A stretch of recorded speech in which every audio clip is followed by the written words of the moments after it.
उपप्रधान तथा गृहमन्त्री रवि लामिछानेको नागरिकता सम्बन्धी मुद्दा सर्वोच्च अदालतको हेर्दा हेर्दै सूचीमा। कान्तिपुर समाचारमा आज सरकार टिकाउन दलैपछि उपप्रधानमन्त्री बाड्ने प्रवृत्ति मौलाउँदै प्रतिनिधि सभाको नयाँ नियमावलीको तयारी, संहिता विरुद्ध नबोल्न प्रधानमन्त्रीले दिएको निर्देशन पालना होला, अनि भक्तपुरमा सम्पन्न सामूहिक बेल विवाह।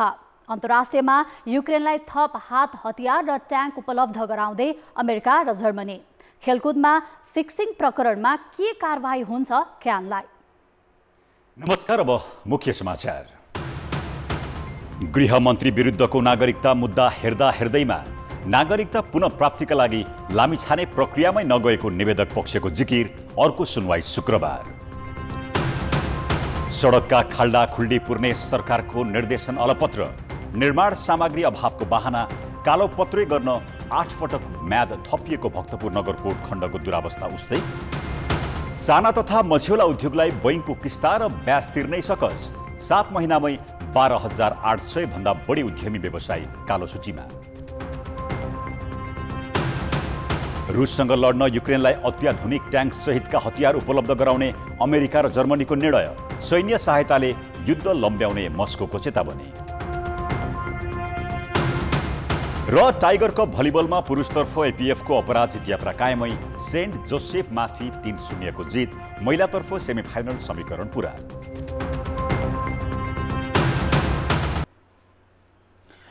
उपप्रधान तथा गृहमन्त्री रवि लामिछानेको नागरिकता सम्बन्धी मुद्दामा सुनवाई नसकिएपछि सर्वोच्च अदालतले हेर्दा हेर्दैको सूचीमा राखेको छ।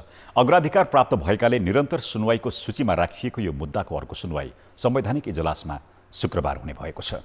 कायम मुकाम प्रधान न्यायाधीश हरिकृष्ण कार्की तथा न्यायाधीशहरू विश्वम्भर प्रसाद श्रेष्ठ, ईश्वर प्रसाद खतिवडा, आनन्द मोहन भट्टराई र अनिल कुमार सिन्हाको संवैधानिक इजलासमा आज मुद्दाको सुनवाई सकिएन। आजदेखि अन्तिम सुनवाई थालेको इजलासले हेर्दा हेर्दैको सूचीमा राखेर शुक्रबार सुनवाई गर्ने भएको हो। रिट निवेदकका तर्फबाट वरिष्ठ अधिवक्ता सुरेन्द्र भण्डारी र अमृत खरेलले बहस गर्दै प्रतिवादी रवि लामिछानेले अमेरिकाको नागरिकता त्याग गरेको उल्लेख गरे पनि नेपाली नागरिकता पुनः प्राप्त गर्ने कुनै प्रक्रिया नै पूरा नगरेकाले नेपाली नागरिक हो भन्ने आधार नभएको जिकिर गरेका छन्। नागरिकताका लागि औपचारिक ढाँचामा अनुसूची 12 बमोजिमको फारम भरेर बुझाउनु पर्नेमा लामिछानेले त्यसो नगरेको जनाइएको छ। सरकारका तर्फबाट बहस गर्दै सहन्यायाधिवक्ता सञ्जीव राज रेग्मीले लामिछाने विरुद्ध परेको प्रतिनिधि सभा सदस्यता अयोग्यता सम्बन्धी रिट नै खारेजी भागी भएको बताए। रिट निवेदकको हक दैया नै नपुग्ने उनको जिकिरमा न्यायाधीश ईश्वरी प्रसाद खतिवडाले हारेको उम्मेद्वारले निवेदन नदिएमा विदेशी नागरिक निर्वाचित भए सांसद भइरहन्छन् भन्ने प्रश्न गरेका थिए। रिटमा लामिछाने नेपाली नागरिक होइनन् भनी निवेदकले भन्न नसकेको सहन्यायाधिवक्ता रेग्मीको भनाइ थियो। यसअघि रिट निवेदकका तर्फबाट बहस गरेका अधिवक्ताहरूले लामिछानेले अमेरिकी नागरिकता त्यागेपछि नेपालको नागरिकता पुनः प्राप्तिका लागि कुनै पनि प्रक्रियामा नगएको जिकिर गरेका थिए।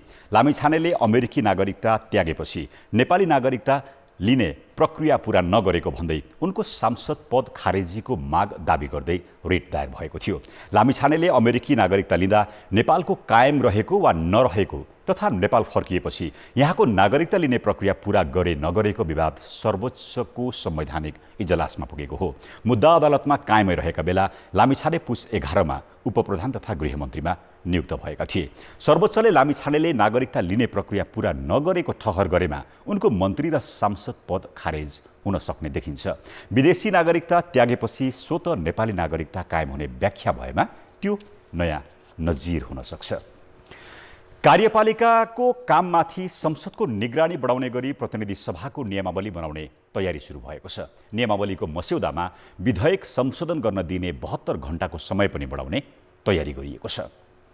आज बसेको प्रतिनिधि सभा नियमावली मस्यौदा समितिको बैठकमा नयाँ नियमावलीमा समावेश गर्नुपर्ने बुँदाहरूमाथि अनौपचारिक छलफल भएको छ। विधेयक संशोधनका लागि उपलब्ध गराइने समय बढाउने तथा सरकारमाथि निगरानी बढाउने लगायतका प्रावधान नियमावलीमा समेट्ने विषयमा छलफल भएको हो। एकराम गिरी पारदर्शी बनाउन के गर्न सकिन्छ ती विषयहरू हुन सक्छन्। त्यसै गरेर निगरानी गर्ने भन्ने संसदको अर्को महत्त्वपूर्ण काम हो। कार्यपालिकामाथिको निगरानी गर्ने, त्यो निगरानी गर्ने क्रममा पनि विगतमा के कस्ता भयो त्यसको समीक्षा गर्दै आगामी दिनमा अझ बढी त्यो निगरानीलाई प्रभावकारी बनाउनका लागि के गर्न सकिन्छ भनेर नियमावलीमा नै उल्लेख गर्नुपर्ने हुन्छ। त्यस्तै संसदलाई जनताप्रति थप उत्तरदायी बनाउने गरी नियमावली संशोधन गर्नुपर्ने नियमावली मस्यौदा समितिका सदस्य सुभाष नेङमाङको सुझाव छ।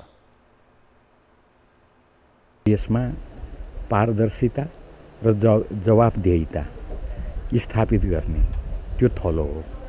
यो सबै सन्दर्भमा प्रतिनिधि सभालाई एउटा प्रभावकारी थलोको रूपमा विकास गर्न कस्तो नियमावली चाहिन्छ त्यो सन्दर्भमा हामी विगतको अनुभवलाई ध्यानमा राखेर हामी छलफल गर्छौँ।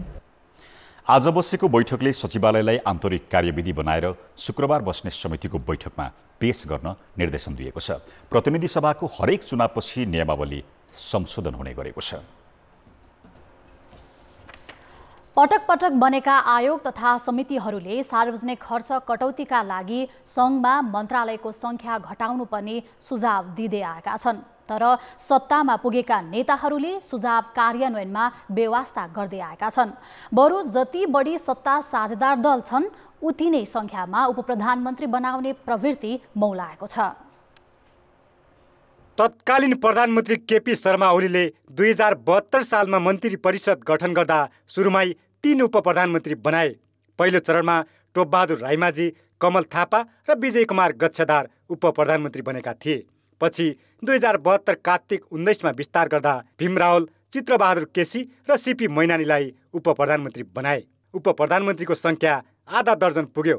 7 वर्ष बितिसक्यो। सरकारमा जति दल उति उपप्रधानमन्त्री बनाउने प्रवृत्ति उस्तै छ। अहिले पनि मुलुकमाथि 4 उपप्रधानमन्त्रीको भार छ। 22वटा मन्त्रालय धेरै भयो, 15वटामा सीमित गर्नुपर्छ। अझ यो उपप्रधानमन्त्री चाहिँ राख्नै हुँदैन क्या वास्तवमा। धेरै किन धेरै चाहियो भन्ने कुराहरू पनि हो। हुन त त्यो सरकारको कुरो पनि होला, तर प्रधानमन्त्री सहित 25 जना भनेर संविधानमा लेखेको अवस्था छ। मन्त्रीको मासिक तलब 72,730 रुपियाँ हुन्छ भने उपप्रधानमन्त्रीको 77,640। उपप्रधानमन्त्रीका लागि 14 जनासम्म सुरक्षाकर्मी दिने कार्यविधि छ। पदबाट हटेपछि पनि 2 वर्षसम्म सुरक्षाकर्मीको सुविधा उपप्रधानमन्त्रीले पाउँछन्। पुष्पकमल दाहाल नेतृत्वको सरकारमा एमालेका विष्णु पौडेल, माओवादी केन्द्रका नारायण काजी श्रेष्ठ, स्वतन्त्र पार्टीका रवि लामिछाने र राप्रपाका राजेन्द्र लिङदेन उपप्रधानमन्त्री छन्। 2072मा तत्कालीन केपी ओली नेतृत्वको सरकारले 6 जना उपप्रधानमन्त्री बनाउँदा सार्वजनिक रूपमै चर्को विरोध गरेका लामिछाने अहिले आफै त्यही पात्र बनेका छन्। राज्यलाई थप भार अथवा त्यो पार्ने भन्दा पनि त्यो एउटा प्रोटोकलको रूपमा गर्ने भन्ने एउटा सहमति हो। मैले त भनेको पनि छु, सबैजनाको हटाउने भए पनि यो सबभन्दा पहिला मेरोबाट हटाइदिने फरक पर्दैन भनेको छु। एउटा अभ्यास हो, तर त्यसले एकदमै धेरै त्यसको कुनै ठुलो भार नपर्ने भएको हुनाले संविधानको धारा 76 को उपधारा 9 बमोजिम राष्ट्रपतिले प्रधानमन्त्रीको सिफारिसमा सङ्घीय संसदका सदस्य मध्येबाट समावेशी सिद्धान्त बमोजिम प्रधानमन्त्री सहित बढीमा 25 जनाको मन्त्री परिषद गठन गर्ने व्यवस्था छ। तर उपप्रधानमन्त्री कति बनाउने भन्ने व्यवस्था छैन। संविधानको यही छिद्रको दुरुपयोग गर्दै सरकारलाई बलियो बनाउन उपप्रधानमन्त्री पद बाँड्ने श्रृङ्खला चल्दै आएको छ। नेपालमा उपप्रधानमन्त्री बनाउने परम्परा बीपी कोइरालाको जननिर्वाचित सरकारले सुरु गरेको थियो। त्यसबेला सुवर्ण शमशेर उपप्रधानसहित अर्थमन्त्री बनेका थिए। त्यसपछि 2051 सालमा तत्कालीन मनमोहन अधिकारी नेतृत्वको सरकारले यसलाई निरन्तरता दियो। 2063 पछि भने सरकारमा सहभागी भए जति दलका नेतालाई सरकार टिकाउनकै लागि उपप्रधानमन्त्री बाँड्ने प्रवृत्ति सुरु भयो। झलनाथ खनाल र बाबुराम भट्टराईले पनि 4 जना उपप्रधानमन्त्री बनाए। विभिन्न समयमा बनेका आयोग र समितिले खर्च कटौतीका लागि मन्त्रालयको सङ्ख्या घटाउन सुझाव दिँदै आएका छन्। तर यस्ता सुझावप्रति कुनै पनि दल गम्भीर देखिएका छैनन्। अझ नयाँ बनिएका र सुशासनको वकालत गर्नेहरू नै उपप्रधानमन्त्रीको भिडमा सामेल हुनु अर्को विडम्बना हो। प्रधानमन्त्री पुष्पकमल दाहालले राष्ट्रिय सभालाई सम्बोधन गर्ने क्रममा मन्त्री परिषदका सदस्यलाई संहिता र गणतन्त्रको विरोधमा नबोल्न चेतावनी दिए। आफ्नै गठबन्धनको दायाँ बायाँ राजावादी र संहिता विरोधीहरूलाई राखेर सरकार चलाइरहेका प्रधानमन्त्री दाहालको यो चेतावनी मन्त्रीहरूले कतिको पालना गर्लान्? प्रधानमन्त्रीले संसदबाट दिएको यो चेतावनी कति व्यावहारिक छ त? राष्ट्रिय सभाको मङ्गलबारको बैठकमा संहिता कार्यान्वयन सम्बन्धी छलफल भइरहेको थियो। दाहाल सरकारकै मन्त्रीले संहिता खारेजीको माग गरेको सुनेपछि प्रधानमन्त्री दाहालले चेतावनीकै भाषा बोले। मन्त्रीमण्डलभित्र बसेर संहिताको विरुद्ध, लोकतान्त्रिक गणतन्त्रका विरुद्ध बोल्ने या प्रचार गर्ने अधिकार नैतिक रूपले पनि कानुनी रूपले पनि हुन सक्दैन। म यो प्रश्न गर्न चाहन्छु र यो स्पष्टीकरणको विषय हुन्छ भन्ने कुरा पनि म यो राष्ट्रिय सभाको सम्मानित सदनलाई स्पष्ट गर्न चाहन्छु। दाहाल नेतृत्वको सरकारको एउटा मुख्य घटक राष्ट्रिय प्रजातन्त्र पार्टीले आफ्नो घोषणापत्रमै संहिता खारेजीको एजेन्डा उठाएको छ। त्यसैगरी गणतन्त्र खारेज गरेर राज संस्था सहितको प्रजातान्त्रिक व्यवस्था हुनुपर्ने उसको अर्को माग छ। राप्रपा अहिले उप प्रधानमन्त्री सहित 3वटा मन्त्रालय पाएर सत्तामा छ। राप्रपाका मन्त्री, सांसद र नेताहरूले हरेक मञ्चमा आफ्नो पार्टीको एजेन्डाबारे निर्बाध बोल्ने गरेका छन्। जसरी त्यो कारबाही नै गर्छौँ भन्ने कुरा गर्नुभयो, उहाँले मुखले मात्र भने हो कि व्यवहारले गर्ने हो, त्यो हामी हेर्दैछौँ, त्यसपछि हामी निर्णय गर्छौँ। प्रधानमन्त्री दाहालले संहिता र गणतन्त्र नचाहने दललाई सत्ता साझेदार बनाउँदा नै ती दलको घोषणापत्र किन पढेनन् भनेर संहिता पक्षधरले समेत प्रश्न उठाएका छन्। उनका जो घोषणा पत्र है वो प्रधानमंत्री पढ़े कि नहीं पढ़े। जिन पार्टियों ने अपने घोषणा पत्र में लिखा है कि हम प्रदेश को खारिज करेंगे, हमको प्रदेश नहीं चाहिए, हम संविधान के खिलाफ लड़ेंगे, हम धर्मनिरपेक्षता को खारिज करेंगे, उनको आप सरकार में बैठाए हुए हैं और आप गणतंत्र का ठेका की बात करते हैं, तो हम लोग कहाँ हैं। नेकपा माओवादी पार्टीले आफ्नै बुतामा संहिता, गणतन्त्र र धर्मनिरपेक्षता ल्याएको भन्दै जस लिने गरेको छ। सत्तारूढ राष्ट्रिय स्वतन्त्र पार्टीले भने प्रादेशिक संरचनामा सुधारको प्रश्न उठाउँदै आएको छ। उसले संहिताप्रति अरुचि देखाउँदै प्रदेशसभा चुनावमा उम्मेदवारी नै दिएन। तर स्वतन्त्र पार्टीका सांसद आफूहरू संहिता विरोधी नभएको घुमाउरो जवाफ दिन्छन्। सरकारमा आबद्ध भइसकेका दलहरू र हामी सबैजनाले चाहिँ अहिलेको भइरहेको संरचनालाई कसरी चुस्त दुरुस्त बनाउने भन्नेतर्फ हाम्रो बहस सोचिनुपर्छ। साना दलले संहितामा अरुचि देखाए पनि सत्तामा रहेका ठूला दल नेकपा एमाले र नेकपा माओवादीका नेताहरू भने सरकारमै रहेर संविधानको मर्म र भावना विपरीत जान नहुने अडानमा छन्। हिजो निर्वाचनमा हाम्रा एजेन्डाहरू फरक हुन सक्छन्, तर निर्वाचन जितिसके पछाडि त हामी संविधान अधीनस्थ नै छौँ नि सबैजना। त्यो हिसाबले उहाँले त्यो कुरा भन्नुभयो जस्तो लाग्छ। तर पार्टीका आफ्ना धारणाहरू राख्ने हक त पार्टीलाई रहने भयो। तर जो मान्छे पदमा छ, पदमा रहेको अवस्थामा उसले संविधानलाई नै अङ्गीकरण गरेर अगाडि बढ्नुपर्छ। सरकारमा भन्ने हो भने धर्मनिरपेक्ष नमान्ने पनि छन्, संहिता नमान्ने होला, अनि धेरै प्रकारका धेरै सोचहरू छन् त्यहाँ। त्यसकारण संविधानको मरभन्दा बाहिर जान हुँदैन भन्ने बुझ्नुपर्छ। प्रधानमन्त्रीले सदनमा उठाएको विषयलाई गणतन्त्र रक्षाको पक्षमा आएको अभिव्यक्ति भन्दै गणतन्त्र पक्षधर राजनीतिक विश्लेषकले भने स्वाभाविक र जायज नै मानेका छन्। म यो संविधान मान्दिनँ भन्दा पनि अधिकार छ, तर मानिसकेपछि भित्र पसिसकेर मन्त्री भइसकेपछि 10वटा कुरा गर्न मिल्दैन। संविधानको त्यो त विरोधमा भयो नि। जस्तो इन्डियामा धर्मनिरपेक्ष राज्यको हामी विरोधी हौँ भनेर नरेन्द्र मोदीले कहिले भन्दैन। उनीहरूको इन्डाइरेक्टली हो, तर कहिले भन्दैन। त्यसै कारणले उहाँले प्रधानमन्त्रीले जे भनेको हो त्यो सही कुरा हो। किन यत्रो उपलब्धिलाई त्यसै यहाँ आएर हल्लाखल्ला गरेर त्यो जनताले चाह्यो भने त भोलि जे पनि गर्न सक्छन्। 2074 सालपछि नेपालमा संहिताको औपचारिक अभ्यास सुरु भएको हो। तर प्रदेश सरकार र प्रदेशसभाको दोस्रो कार्यकाल सुरु नहुँदै संहिताको औचित्यमाथि सङ्घमा प्रश्न उठाउन सुरु भएको छ। संहिता पक्षधर र संहिता विरोधी दुवै शक्तिको विश्वास मत पाएका दाहालले यी दुवै बीच कसरी सन्तुलन राख्न सक्लान्, यो भने उनका लागि चुनौतीको विषय हो। कान्तिपुर समाचारका लागि क्यामेरामा मुरारी घिमिरेका साथ दीपक आचार्य र जितेन्द्र झा, काठमाडौँ। अब जनताको आवाज हामीले आज 7 प्रदेशमा सोधेका छौँ। प्रधानमन्त्री पुष्पकमल दाहालले संहिता विरुद्ध नबोल्न मन्त्रीहरूलाई दिएको निर्देशन तपाईँलाई कस्तो लाग्यो? जनताको आवाज। सत्ताधारीले संहिताको विरोधमा बोल्नु राम्रो हुँदैन। राम्रै हो, एउटा यसलाई चाहिँ नेपालको जनताले पोजिटिभ वेमा लिनुपर्छ। निरङ्कुशतावादी कुरा हो कि जस्तो लाग्छ मलाई। नबुझिकन ठाडो निर्देशन प्रधानमन्त्री एउटाले दिन हुँदैन। संविधान त चाहिँ मलाई राम्रो लागेको छैन।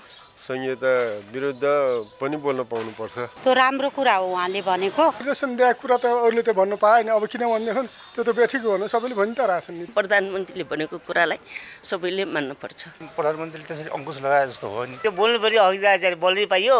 संहिता भनेको संविधानमै व्यवस्था भएको विषय हो। जो संहिता चाहिन्न भन्छन् तिनी नै सरकारमा छन्। लोकतन्त्रमा आफ्नो धारणा राख्न पाउनुपर्छ। संहिताको विरुद्धमा नबोल्नु नै राम्रो जस्तो लाग्छ मलाई। यही संविधानभित्र रहेर यही संविधानकै विरुद्धमा आवाज उठाउनु चाहिँ राम्रो होइन। संहिताको विरुद्धमा बोल्नु चाहिँ एकदम उहाँहरूको गलत हो।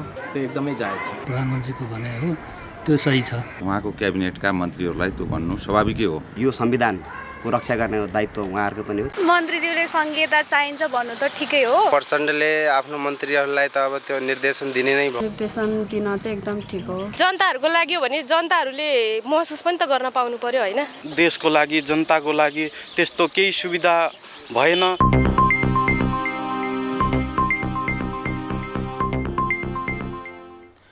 पूर्व उपप्रधानमन्त्री तथा राष्ट्रिय जनमोर्चाका अध्यक्ष चित्रबहादुर केसीले मुलुक थप अस्थिरतातर्फ धकेलिएको बताएका छन्।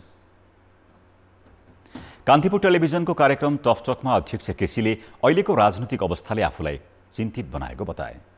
यति विकृति भयो कि यो प्रवृत्तिले यो वातावरणले त चाहिँ अब यो 62-63 आन्दोलनको उपलब्धि पनि सबै स्वाहा हुने सिस्टम मुलुकै स्वाहा हुने हो कि भन्ने मलाई त जगजगी डर लागिरहेको छ। मलाई धेरै डर आइरहेको छ अहिले यो सिनेरी देखेर।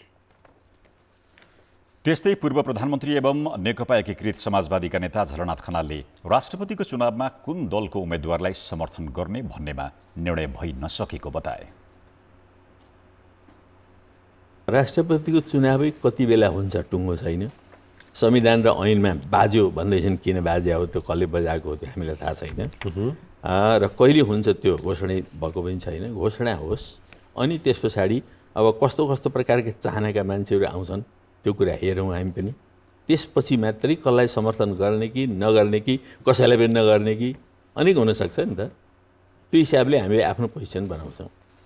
पूर्व प्रधानमन्त्री खनाल र पूर्व उपप्रधानमन्त्री केसी कुनै समय बागलुङको गलकोट स्थित एक विद्यालयका शिक्षक थिए। राति 9 बजे प्रसारण हुने आजको टकटकमा दुवै नेताको शिक्षण अनुभव र भोगाइबारे कुराकानी हुनेछ। ब्रेकपछि पुनः स्वागत छ। मंगलबार संसद भवन नयाँ बानेश्वर अगाडि आफ्नै शरीरमा आगो लगाएका इलामका प्रेम प्रसाद आचार्यको आज मृत्यु भएको छ। हिजो आत्मदाहको प्रयास गरेका उनको उपचारकै क्रममा आज बिहान निधन भएको कृतिपुर स्थित बर्न अस्पतालले जनाएको छ। आफैलाई आगो लगाएपछि उनलाई प्रहरीले तत्काल उद्धार गरी अस्पताल पुर्याएको थियो। लुगाबाट निस्केको धुवाहरू, आगोको लप्काबाट निस्केको त्यो धुवा प्लस लुगाबाट जल्दाखेरि जुन विषालु ग्यासहरू हुन्छ त्यो पनि उहाँको फोक्सोमा गएको अवस्था थियो। त्यसले गर्दाखेरि आउँदाखेरि नै उहाँको अलिकति जटिल नै थियो। पछिल्लो समय कार रेन्टल व्यवसायमा आबद्ध आचार्यले आत्मदाहको प्रयास गर्नु अघि सामाजिक सञ्जालमा व्यावसायिक सुरक्षाका मुद्दा उल्लेख गरेका थिए।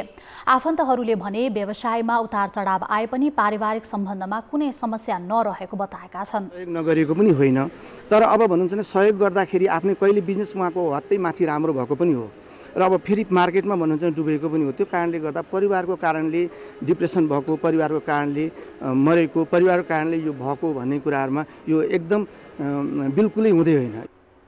आचार्यको परिवारलाई भेट्न कृतिपुर अस्पताल पुगेका उपप्रधान तथा गृहमन्त्री रवि लामिछानेले आचार्यले उठाएका विषयलाई सरकारले गम्भीरतापूर्वक लिएको बताएका छन्। उहाँले उठाउनु भएको विषयमा हामीले छानबिन गर्ने विषयहरूमा छानबिन गर्छौँ र उहाँले सचेत गराउनु पर्ने विषयमा हामी सचेत भएर अगाडि बढ्छौँ। आचार्यको पक्षमा युवाहरूले आज माइती घरमा प्रदर्शन गरेका छन्। आत्महत्या व्यक्ति आफैले रोज्ने मृत्युको बाटो भएकाले नियन्त्रण गर्ने कानुन कस्तो हुनुपर्छ भन्ने विषयमा विश्वमै बहस हुने गरेको छ। कारबाहीको भागीदार कसलाई बनाउने भन्ने व्यवस्था देशअनुसार फरक छ। नेपालले भने 2074 देखि नै आत्महत्या गर्ने परिस्थितिसम्म पुर्याउनेलाई कारबाहीको भागीदार बनाएको छ। तर स्वयं मृत्यु रोज्नेहरूको संख्या वर्षेनी बढिरहेको छ। मंगलबार नयाँ बानेश्वर क्षेत्रमा अवस्था सामान्य नै थियो। अपराह्न करिब 3 बजे संसद भवनको ठिक अगाडि व्यस्त सडकको बीचमा उभिए र आफैलाई पेट्रोल छर्किएर आगो लगाए। उनी थिए इलामका प्रेम प्रसाद आचार्य। 80% शरीर जलेका उनको बुधबार मृत्यु भयो। आचार्यले आफ्नो मृत्युको कारणमा व्यवसायका असफलताहरू रहेको उल्लेख गर्दै फेसबुकमा लामो स्ट्याटस लेखेका छन्, जसमा थुप्रै व्यक्तिलाई आक्षेप लगाएका छन्। उनले कारण देखाइएकाहरूमाथि कानुनी अनुसन्धान हुन्छ कि हुँदैन त्यो एउटा प्रश्न बनेको छ। नेपालको कानुनले आत्महत्याको अवस्थामा पुर्याउनेलाई सजायको भागीदार मानेर 5 वर्षसम्म कैदको व्यवस्था गरेको छ। तर त्यस्ता उजुरी प्रहरीसम्म निकै न्यून पुग्ने गरेका छन्। सबभन्दा धेरै आत्महत्या चाहिँ झुन्डिएर हुन्छ र अलि यो आत्मदाह गर्ने प्रकृतिको विषय चाहिँ अलि रेयरै हुन्छ, अलि कमै हुन्छ। यस्तो अवस्थामा आत्महत्या गर्ने विभिन्न कारणहरू हुन सक्छन्। आत्महत्या गर्ने कुनै कारण कसैले आत्महत्या गर्ने स्तरसम्म पुर्याएको अवस्था भेटिँदा त्यसका तथ्यहरू त्यसरी प्राप्त हुँदा त्यो विषय पनि प्रहरीको अनुसन्धानको दायराभित्रै पर्छ र त्यसको अनुसन्धान हुन्छ, गरिनुपर्छ। गत मङ्सिरमा विवाह तोडिएपछि बुद्धनगरकी पुष्पा न्यौपानेले पनि आत्मदाहकै बाटो रोजिन्। केही दिन अघि प्रेम प्रस्ताव अस्वीकार गरेको भन्दै एक युवकले पनि काठमाडौँको सिभिल महलमा त्यस्तै प्रयास गरे। कारण फरक भए पनि सार्वजनिक स्थानमै मृत्यु खोज्ने यो शैली डरलाग्दो देखिएको छ। त्यसो त हरेक वर्ष 5,000 देखि 7,000 जनाले आत्महत्या गर्ने गरेको प्रहरीको तथ्याङ्क छ, जसमा पुरुषको संख्या बढी देखिन्छ। मनोवैज्ञानिक रूपले मानसिक रूपले यति कमजोर छ कि त उसले त्यो च्यालेन्जहरूलाई स्वीकार्ने अथवा आफूलाई परिचालित गर्ने, आफूलाई त्योसित कोप अप गर्ने त्यो शक्ति नभएको कारणले बरु के त छोडिदिन्छु लाइफै, त्यो मानसिकतामा गएको धेरै छ। अहिले डिप्रेसन एङ्जाइटी त बच्चादेखि छ, ठुलो मान्छेहरूको त एकदमै झन् ठुलो समस्या छ। व्यक्तिलाई आत्महत्यासम्म पुर्याउनु अघि आपराधिक परिस्थिति जोडिएको हुने विज्ञहरूको भनाइ छ। आर्थिक लेनदेनदेखि परिवारभित्रको यातनासम्मले व्यक्तिमा देखिने निराशा सम्बोधन गर्न सक्ने राज्य संयन्त्र नभएकै कारण सामाजिक परिदृश्य खलबलिन थालेको समाजशास्त्री बताउँछन्। अहिले नेपाली सोसाइटी कम्प्लेक्स भयो, आर्थिक रूपमा पनि, सामाजिक रूपमा पनि, राजनीतिक रूपमा पनि जटिल भएर आयो। किनभने अहिले नेपालको युवाहरूको स्थिति राजनीतिक रूपमा उनीहरू सेटिस्फाई छैनन्, आर्थिक रूपमा त उनले भविष्य देखेकै छैनन्, सामाजिक रूपमा भनेदेखि अब समाजमा विभिन्न किसिमको विभेदहरू छन्। अहिले पनि धार्मिक, छुवाछुत, तल माथि, सम्पन्न विपन्न, अहिले पनि सम्पन्न यो किसिमको विभेदले पनि समाजमा एउटा नराम्रो किसिमको प्रभाव अहिले पनि देखा परिरहेछ। हरेक वर्ष भएका हजारौंको आत्महत्यालाई निरुत्सान गर्नलाई पनि त्यसका पृष्ठभूमिमा जोडिएका पात्रलाई कारबाहीको दायरामा ल्याउन जरुरी छ। सँगसँगै आत्महत्यासम्म पुर्याउने कारकहरू के हुन् त्यसलाई पनि कानुनी उपचारको बाटो खोज्न सके मात्रै व्यक्तिको जीवन बचाउन सकिन्छ। कान्तिपुर समाचारका लागि क्यामेरामा श्याम श्रेष्ठका साथमा रमेश धमला, काठमाडौँ। खानेपानी विद्युत प्राधिकरण र सडक विभागबीच सडक बिगार्ने र बनाउने अघोषित प्रतिस्पर्धा चलि नै रहन्छ। तर सम्बन्धित निकायले खनिएका सडक पुर्न लामो समयसम्म चासो नदिँदा दुर्घटना समेत बढेका छन्। सरकारले पटक पटक निर्देशन दिँदा समेत सडकमा धराप बनेका खाल्डाखुल्डीको अवस्था उस्तै छ। जति पटक नयाँ सरकार बन्छन् उति नै पटक प्रधानमन्त्रीदेखि सरकारवाला मन्त्री समेतले सडकका खाल्टाखुल्टी पूर्ण निर्देशन दिन्छन्। तर न सडकको जिम्मेवार निकाय सडक विभागले तदारुकता देखाउँछ न स्थानीय तहले। यसपटक पनि यस्तै भयो। भौतिक पूर्वाधार मन्त्री समेतको जिम्मेवारी सम्हालेका उपप्रधानमन्त्री नारायण काजी श्रेष्ठले गत पुस 19मा 15 दिनको समय दिँदै काठमाडौँ उपत्यकाका सडकमा रहेका खाल्डाखुल्टी पूर्ण निर्देशन दिए। तर अवस्था अहिलेसम्म उस्तै छ। कतै कतै मात्रै खाल्डाखुल्डी रहित भएको जस्तो मात्रै देखिन्छ, नत्र प्रायः उस्तै छ बाटो। त्यस्तो जहाँ हेरे पनि अब जता गए नि केही खाल्डाखुल्डी बाटो बनाउने भने चाहिँ यस्तै गरेको छ, खेरेको छ, यो गरेको छ, झन् चाहिँ बाटो जाम गरेको छ। विशेष गरी काठमाडौँमा बढी सवारी चाप हुने क्षेत्रमा बढी खाल्डाखुल्टी छन्। सडक विभाग भने मन्त्रीले निर्देशन नदिए पनि खाल्डाखुल्टी पुर्ने काम आफ्नो नियमित काम भएको बताउँछ। दैनिक रूपमा हुने काम हो, मन्त्रीको निर्देशन कुर्नु पर्दैन, कुर्या पनि होइन। विगतमा पनि चाहिँ खाल्डाखुल्टी अभियान चाहिँ सडक डिभिजन काठमाडौँले चलाएकै हो र चाहिँ हरेक महिना सार्वजनिक गर्ने पनि गरेको छ के गर्यो काम भनेर। अहिले पनि चाहिँ मन्त्रीज्यू आएपछि पनि निर्देशन पालना गरेर त्यसमा अझै इफोर्ट लगाएर चाहिँ खाल्डाखुल्टी रहित अभियान चलाएको छ, भोलि पनि चलाउँछ। सडक पूर्वाधार सबैभन्दा बढी स्थानीय तह अन्तर्गत छन्। तर काठमाडौँका स्थानीय तहलाई आफू मातहत कति सडक छ भनेर थाहा छैन। सडकको अवस्थाबारे पनि उनीहरू बेखबर छन्। काठमाडौँ महानगरको सार्वजनिक निर्माण विभागले त खाल्डाखुल्डीको अवस्था उस्तै हुनु गिट्टी बालुवा अभावलाई दोष दियो। 300 स्क्वायर मिटर जति चाहिँ हामीले प्याच गरिसकेको थियो र अनि खाल्डाखुल्टी चाहिँ जस्तै 32 वडामा चाहिँ हामीले खाल्डाखुल्टी पुर्ने काम भइरहेको थियो। तर मटेरियल सर्टेजले गर्दाखेरि चाहिँ अहिले टोटली स्टप छ।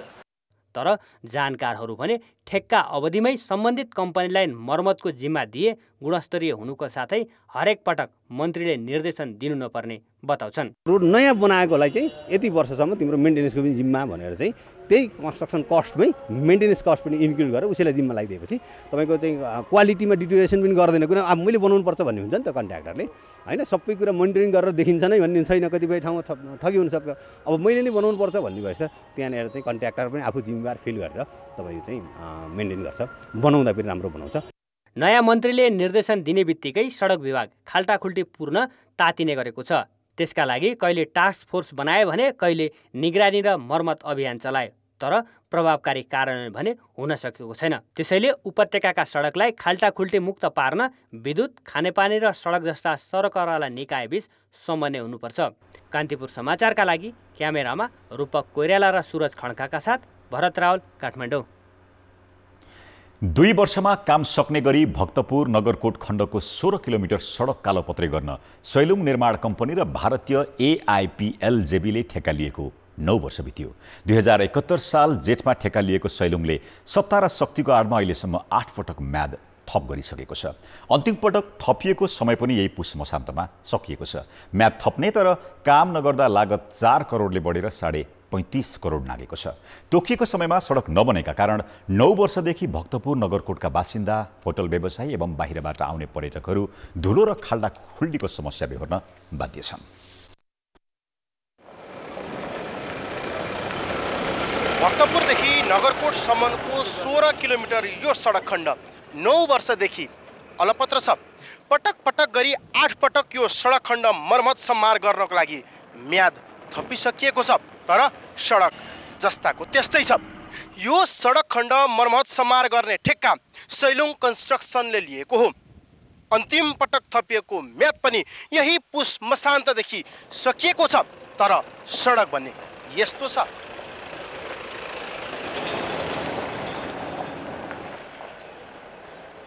पुस मसान्तसम्मको समयावधि सकिसकेका छ। अहिले पनि तपाईँ यो बाटोको हालत हेर्नुहुन्छ, निर्माण अझ यो निर्माण व्यवसाय कम्पनीले गर्न सक्ने हामीलाई कुनै विश्वास छैन, कुनै भरोसा छैन, होइन। त्यो कारणले चाहिँ यो चाहिँ कुनै पनि हालतमा चाहिँ यो ठेक्का अब चाहिँ रद्द गर्नुपर्छ र नयाँ अध्यायबाट जानुको विकल्प छैन। शारदा प्रसाद अधिकारी जुन यो सडकको ठेकदार छ, ऊ त अब प्रचण्डसँग एकदमै हेलमेल गर्ने मान्छे भएपछि त प्रचण्ड ठेकदार भयो, के अरे प्रधानमन्त्री भएपछि यो ठेकदार झन् पावरफुल बन्यो नै। अभियसली हामी सबैलाई थाहा छ। अब यो अवस्थामा त हामीले जति प्रेसर दिए नि यसले केही व्यवस्था गर्ने चाहिँ हामीले देखिया छ। काठमाडौँदेखि नजिकै रहेको पर्यटकीय केन्द्र र नगरकोटदेखि हिमालको दृश्यावलोकन पनि मजाले गर्न सकिने हुँदा पर्यटकहरूको आकर्षक केन्द्र हो नगरकोट। तर नगरकोटसम्म आउने बाटोको कारण दैनिक रूपमा पर्यटकहरू घटेका छन्। व्यवसाय गरेर बस्नेहरू पनि व्यवसाय छोडेर पलायन हुने अवस्थामा पुगिसकेका छन्। आन्तरिकदेखि बाह्य पर्यटक बिच बाटोबाट फर्किन्छन्। त्यसले गर्दाखेरि हामी होटल व्यवसायदेखि लिएर रेस्टुरेन्ट व्यवसायलाई चाहिँ यो पेसामा छोडेर अरू पेसा अँगाल्नु बाध्य भइसक्यो बाटो कारणले गर्दाखेरि। बाटो एउटा विस्तार गर्ने क्रममा जुन बाटोलाई बिगाएर जुन अस्तव्यस्त गरिएको छ, त्यसले यति राष्ट्रिय अन्तर्राष्ट्रिय रूपमा यति यसले चाहिँ एक किसिमको बदनाम पनि भएको छ। यहाँका जनताले दुःख पनि पाएका छन्।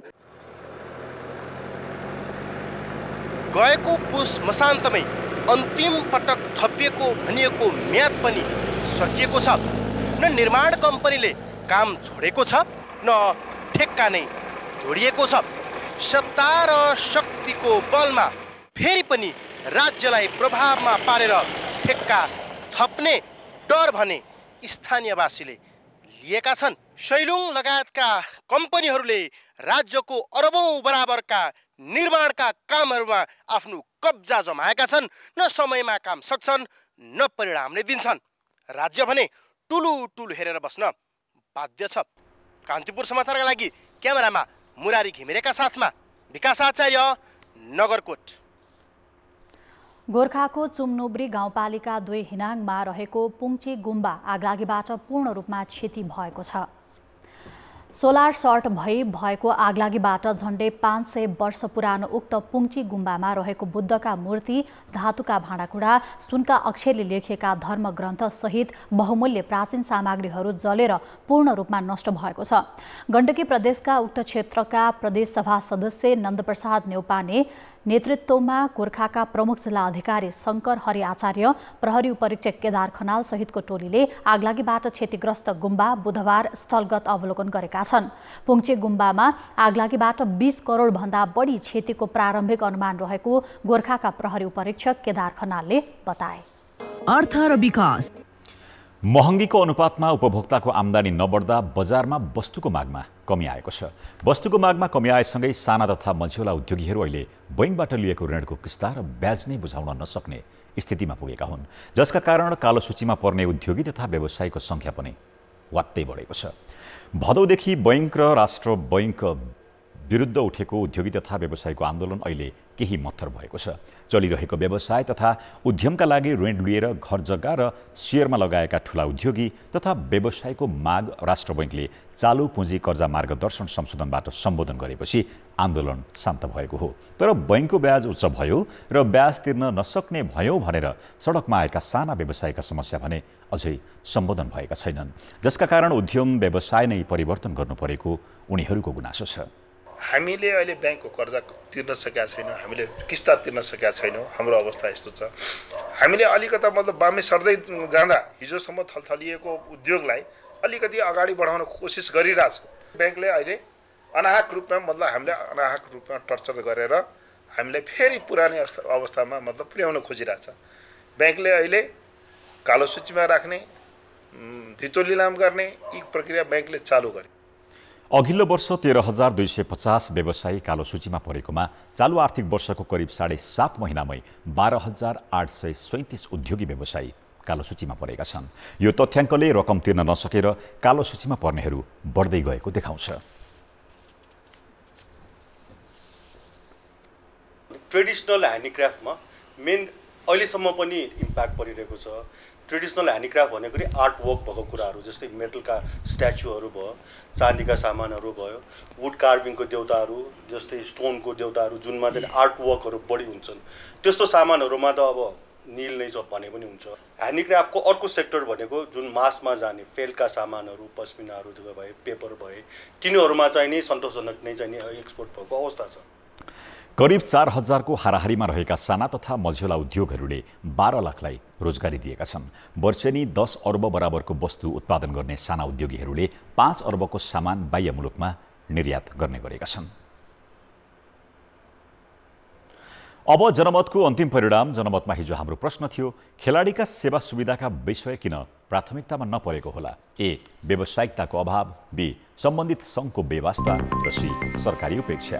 जनमतको अन्तिम परिणाम यस्तो छ, ए, व्यावसायिकताको अभावमा 38%, बी, असम्बन्धित सङ्घको बेवास्तामा 31% र सी, सरकारी उपेक्षामा 31%। अब आजको प्रश्न। जनमत।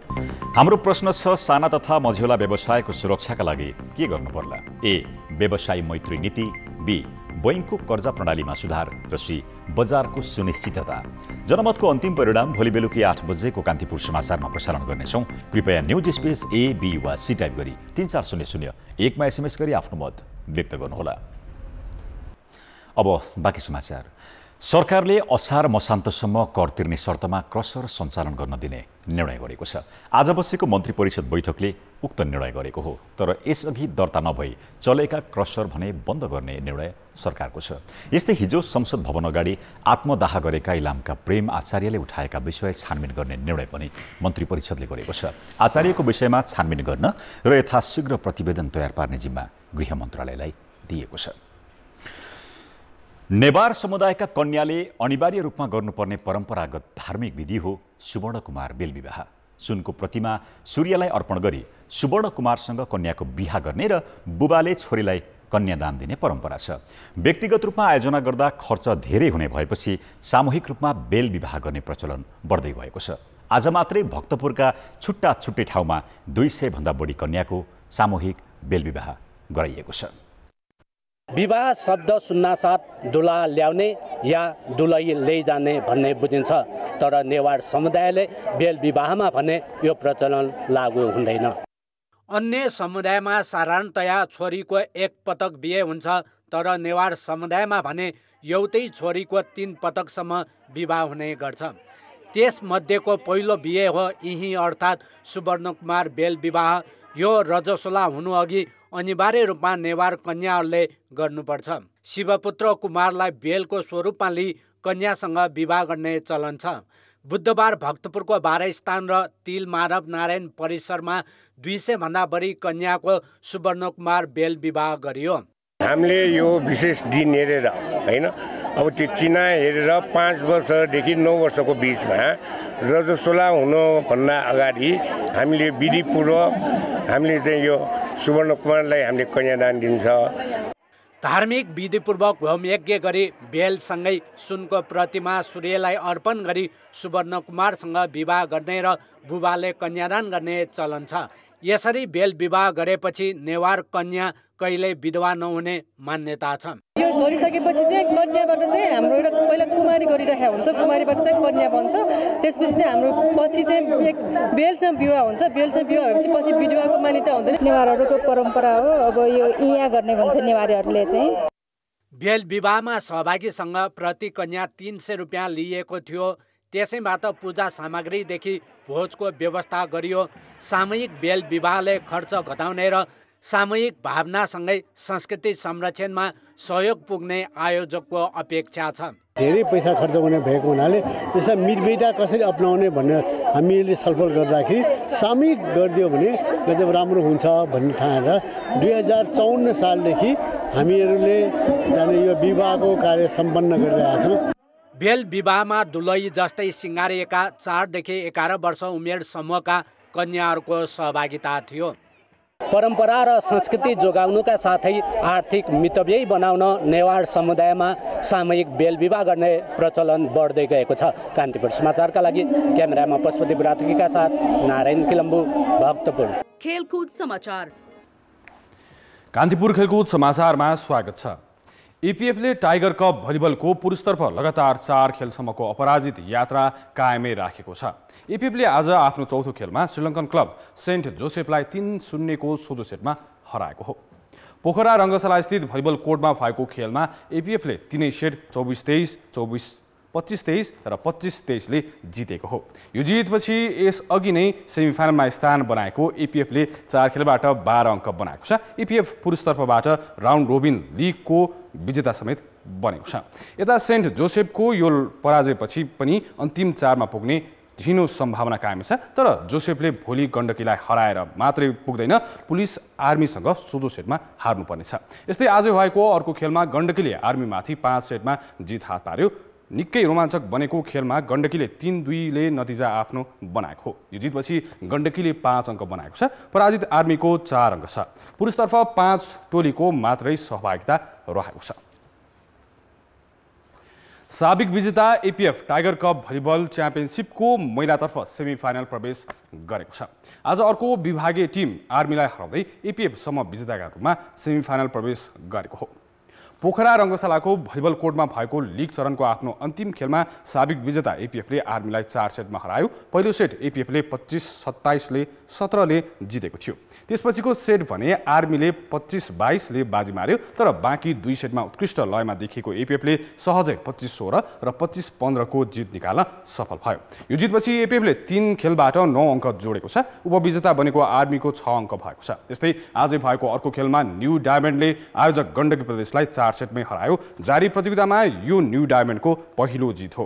पहिलो सेट 19-25 ले हारेको अवस्थामा उत्कृष्ट कमब्याक गरेको न्यू डायमन्डले सहजै 25-15, 25-14 र 25-11 को जित निकालेको हो। जितपछि न्यू डायमन्ड तेस्रो भयो। अङ्कविहीन गण्डकी चौथो स्थानमा रहँदै सेमिफाइनल प्रवेश गरेको छ। 4 टिम मात्रै सहभागी भएकाले सबै टिम सेमिफाइनल पुगेका हुन्। यो नतिजापछि प्रतियोगितामा महिलातर्फको सेमिफाइनल समीकरण पूरा भएको छ। अब फाइनल प्रवेशका लागि एपिएफले न्यू डायमन्डसँग खेल्ने छ भने गण्डकीले आर्मीसँग प्रतिस्पर्धा गर्नेछ। नेपालकी Sushma Tamang Asian under 22 boxing च्याम्पियनसिपमा उपविजेता बनेकी छिन्। आज थाइल्यान्डको बैंककमा भएको महिला 48 केजी तौल समूहको फाइनलमा उनी उज्बेकिस्तानकी फोजिलोभा फार्जोनासँग पराजित भएकी हुन्। सुषमाले फाइनलमा 5-0ले पराजय बिहोरेकी हुन्। सेमिफाइनलमा सुषमाले मङ्गोलियाकी बेइसेनबेल जनारगुलीलाई पराजित गरी फाइनलमा स्थान बनाउँदा नै रजत पक्का गरेकी थिइन्। उनले क्वार्टर फाइनलमा भियतनामकी फाम थी किनहानलाई हराएकी थिइन्। फाइनल हारे पनि बक्सिङको एसियाली स्तरमा फाइनल खेल्ने र रजत जित्ने उनी पहिलो खेलाडी हुन्।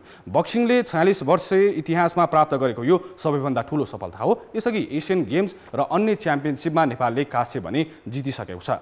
जारी प्रतियोगितामा सहभागी हेमा राईले 57 केजी, त्रिषा जबिगुले 75 केजीमा र विजय बाटाले 86 केजी समूहमा काँस्य जितेका हुन्। नेपालबाट प्रतियोगितामा 3 पुरुष र 3 महिला खेलाडी सहभागी थिए। राष्ट्रिय खेलकुद परिषद राखेपको छानबिन समितिले नेपाल क्रिकेट सङ्घ क्यानका पदाधिकारीलाई कारबाहीको सिफारिस गरेको छ। नेपाल टी20 लिगको विवाद र फिक्सिङको घटना छानबिन गर्न राखेपले पुस 21 गते समिति गठन गरेको थियो। एकेन्द्र कुँवरको संयोजकत्वमा गठित 5 सदस्यीय समितिले आज सदस्य सचिव टङ्कलाल घिसिङलाई प्रतिवेदन बुझाएको हो। प्रतिवेदनमा क्यानका पदाधिकारीलाई कारबाहीको सिफारिस गरिएको छ। प्रतिवेदनले लिग आयोजनामा साझेदार विदेशी कम्पनी 73 स्पोर्ट्ससँगको सम्झौता खेलकुद विकास ऐन 2077 अनुसार नभएको ठहर गरेको छ। यसैमा आधारित रही प्रतिवेदनले ऐनको दफा 29 आकर्षित हुने भनेको छ। दफा 29 मा 3 महिनासम्म सङ्घलाई निलम्बन गर्न सक्नेसम्म उल्लेख गरिएको छ। यो पनि जस्तै सिबिआईले पनि जुन काम गरिरहेको छ यो भनेको यो कुनै नेपालको अरू चाहिँ एनभन्दा पनि खेलकुदमा टेकेर नै चाहिँ यसले चाहिँ हाम्रो भनौँ अनुसन्धान अगाडि बढाएको हो। यसमा मलाई लाग्छ हाम्रो इन्टेन्सन भनेको नेपालको चाहिँ क्रिकेट क्यानलाई बर्खास्त गर्ने होइन। कसै व्यक्तिलाई चाहिँ केही कुराको लागि चाहिँ पस्न सक्छ, तर क्यानलाई चाहिँ यसमा चाहिँ हामीले चाहिँ कुनै चाहिँ छोएको छैन। यसमा क्यानलाई बर्खास्त गर्ने जुनै राष्ट्रिय खेलकुद परिषद अथवा हाम्रो यो कार्यदलको कुनै इन्टेन्सन छैन। नेपाल टी20 लिगमा सट्टेबाजी, फिक्सिङ, खेलाडीको पारिश्रमिक, विदेशी खेलाडीको श्रम स्वीकृति पालना नभएको लगायत विषयको छानबिन गर्न राखेपाले समिति गठन गरेको थियो। प्रतिवेदन तयार गर्नुअघि समितिले क्यानका पदाधिकारी, पूर्व खेलाडी, राष्ट्रिय टिमका कप्तान सहित खेलाडी लगायतसँग छलफल गरेको थियो। समितिले यही विषयमा आइसिसीसँग छलफल गर्ने समेत सुझाव दिएको छ। राखेपा सदस्य सचिव टङ्कलाल घिसिङले प्रतिवेदन कार्यान्वयन बारे कार्यसमितिको बैठकमा छलफल गरिने बताएका छन्। यसअघि सन् 2015 मा क्यान कार्यसमितिलाई भ्रष्टाचार अभियोग लागेपछि राखेपले तदर्थ समिति गठन गरेको थियो। त्यतिबेला आइसिसीले सरकारी हस्तक्षेप भएको भन्दै क्यानलाई नै निलम्बन गरेको थियो। कान्तिपुर खेलकुद समाचारहरूलाई यति नै। अब मौसम सम्बन्धी जानकारी।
कान्तिपुर समाचार अहिलेलाई सकियो। कान्तिपुर टेलिभिजन हेर्दै गर्नुहोला।